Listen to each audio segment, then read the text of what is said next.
ओम नमो भगवते वासुदेवाय नमः।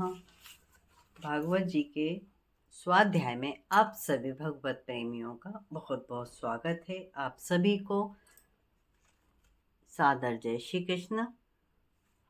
आइए युगल किशोरी जी के चरणों में हम प्रणाम करते हुए भगवान विष्णु की स्तुति करते हैं। मंगलम भगवान विष्णु मंगलम गरुड़ध्वज मंगलम पुंडरीकाक्ष मंगलाय तनोहरि शांताकारं भुजगशयनं पद्मनाभं सुरेशं विश्वाधारं गगनसदृश्यं मेघवर्णशोभांगं लक्ष्मीकान्तं कमलनयनं योगिभिर्ध्यानगम्यं वन्दे विष्णुभवभयहरं सर्वलोकैकनाथं कृष्णाय वासुदेवाय हराय परमात्मने प्रणतक्लेशनाशाय गोविन्दाय नमो नमः।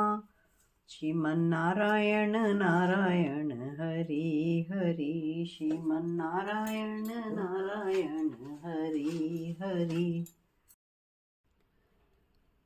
चतुर्थ स्कंद के 27वें अध्याय में पुरंजन नगर पर चंडवेग का आक्रमण और काल कन्या का चरित्र वर्णन श्रवण करेंगे।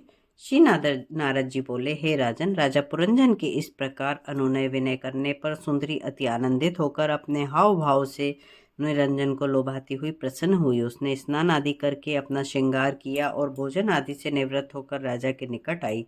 राजा ने प्रसन्न होकर उसे आलिंगन किया और अनेक प्रकार की रहस्यमय बातें होने लगीं।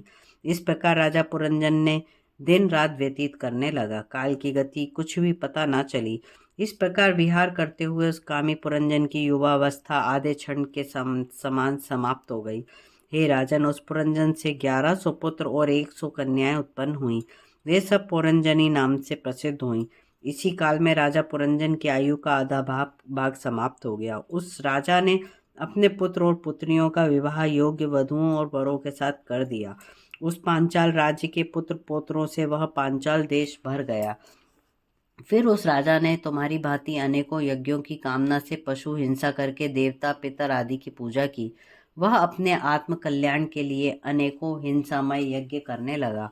अंत में वृद्धावस्था आ गई, जो कामी पुरुषों को अच्छी नहीं लगती। हे राजन, चंडवेग नाम के गंधर्व ने, जिसके अधीन 360 महाबली गंधर्व, कामासक्त कृष्ण और शुक्ल वर्ण की उतनी ही गंधर्व वर्णियां थी, वे सभी समय समय पर उस पुरंजन की नगरी को लूटने लगे। उनको उस 5 फन वाले अजगर ने रोका।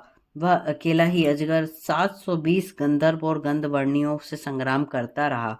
अजगर लड़ते लड़ते थक गया। पुरंजन को अब अधिक चिंता हुई। वह प्रजा से लेकर विषय भोगों में लिप्त रहता था। उसे इन विपत्तियों का कुछ पता नहीं चला। हे राजन, उसी समय काल की कन्या जरावर की खोज करती हुई उधर आ पहुंची। एक बार वह मुझे भी मिली, किंतु मैंने उसे अस्वीकार कर दिया। तब उसने मुझे शाप दिया कि तुम एक स्थान पर 2 घड़ी से अधिक ना ठहरो। तब उस कन्या ने यवन राज भय को पति बनाने की चेष्टा की। तब भय ने जरा कन्या से कहा, तू मृत्युलोक में जाकर मेरी सेना ले जाकर सारे लोक को भयभीत करके भोग। तेरे साथ मेरा भाई प्रज्वर भी रहेगा। तुम दोनों की सहायता से मैं सारे लोक पर राज्य करूंगा। इस प्रकार 27वां अध्याय समाप्त होता है। कल 28वें अध्याय में पुरंजन का स्त्री योनि में जाना और अविज्ञान के उपदेश से मुक्त होने की कथा श्रवण करेंगे। कर्पूर गौरम कर्णावतारम संसार सारम भुजगेंद्रहारम सदा वसंतम हृदयारविंदे भवम भवानी सहितम नमामि। भागवत कथा का स्वाध्याय पाठ श्रवण करने के लिए आप सभी भगवत प्रेमियों को मेरा सादर अभिवादन और सादर जय श्री कृष्ण।